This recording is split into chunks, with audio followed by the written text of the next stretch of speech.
Peristiwa penganiayaan terjadi melibatkan seorang oknum polisi dengan tukang ojek. Peristiwa ini lantas menjadi sorotan sebab korban sampai meninggal dunia.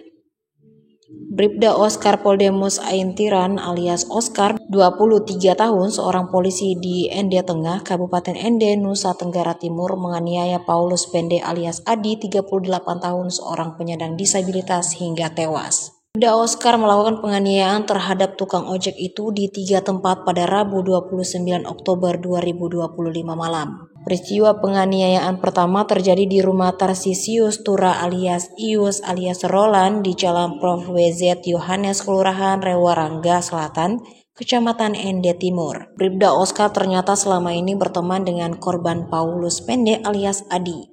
Sebelum peristiwa penganiayaan terhadap Adi, Bribda Oskar pernah melakukan pelanggaran etik dan profesi Polri dan telah dijatuhi sanksi. Saat peristiwa penganiayaan terhadap Adi terjadi, Bribda Oskar masih dalam pengawasan dari institusinya. Sebelumnya juga ada melakukan pelanggaran dan sudah kita berikan sanksi sesuai dengan pelanggarannya, ucap Kapolres Ende AKBP IGD Ngurah Joni Mahardika.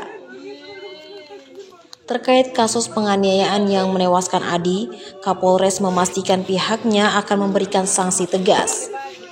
Apapun itu akan kita berikan sanksi atas tindakan yang dilakukan dan akan kita berikan hukuman maksimal sesuai dengan peraturan dari hukuman ringan sampai PTDH, ucap AKBP Joni Mahardika. Korban Paulus Pende merupakan seorang disabilitas. Ia mengalami tunarungu dan tunawicara. Sehari-hari ia bekerja sebagai tukang ojek di kota Ende. Meski disabilitas, korban dikenal humoris dan mudah bergaul dengan siapa saja. Korban pun diketahui memiliki istri dan 2 anak. Kapolres Ende AKBP Joni Mahardika pun menjelaskan soal perkataan yang dilontarkan korban yang membuat Bribda Oskar tersinggung hingga melakukan penganiayaan. Padahal berdasarkan pengakuan keluarga, korban merupakan seorang tunarungu dan tunawicara. Menurut AKBP Joni Mahardika, berdasarkan keterangan beberapa saksi, ucapan korban masih bisa dimengerti pelaku dan beberapa saksi di lokasi kejadian. Korban tidak jelas bicaranya namun masih bisa dipahami, ucap AKBP Joni Mahardika. Di tempat pertama ini menjadi pemicu perselisihan antara pelaku dan korban. Bribda Oskar kesal kepada korban karena merasa dihina dan diremehkan. Pelaku kesal dengan korban yang dimana korban beberapa kali menghina pelaku dengan mengatakan panggilan bapak kau, duduk ngomong di sini, dan menunjuk pelaku seperti meremehkan dan tidak menghormati pelaku. Kapolres Ende AKBP IGD Ngurah Joni Mahardika. Di lokasi pertama, Bribda Oskar melakukan penganiayaan dengan cara memukul korban menggunakan kapalan tangan kanan sebanyak 1 kali yang mengenai pipi kiri korban hingga korban terjatuh di tanah. Pada saat korban sudah terjatuh di tanah, pelaku kembali memukul korban dengan menggunakan kapalan tangan kanan sebanyak 1 kali yang mengenai pipi korban. Ternyata penganiayaan tersebut belum berhenti. Bribda Oskar kembali menganiaya korban di lokasi kedua di Jalan Prof. WZ Yohanes, Kelurahan Rewarangga Selatan, tepatnya di pinggir jalan depan rumah Singgah ODGJ Samaria. Saat itu Bribda Oskar menganiaya korban dengan cara mengayunkan kapalan tangan kanan sebanyak 1 kali yang mengenai pipi kiri korban.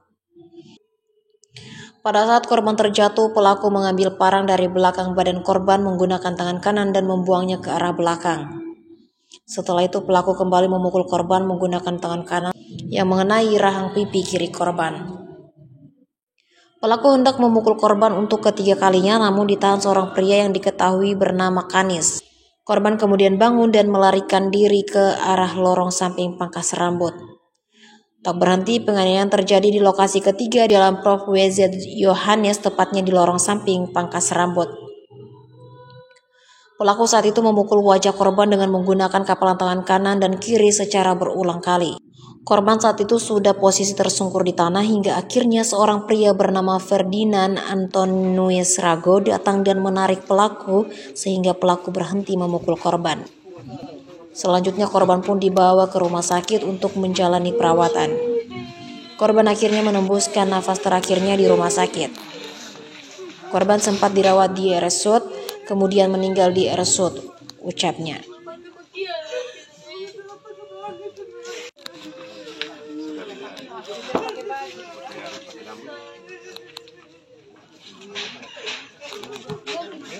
Download Tribun X sekarang, menghadirkan lokal menjadi Indonesia.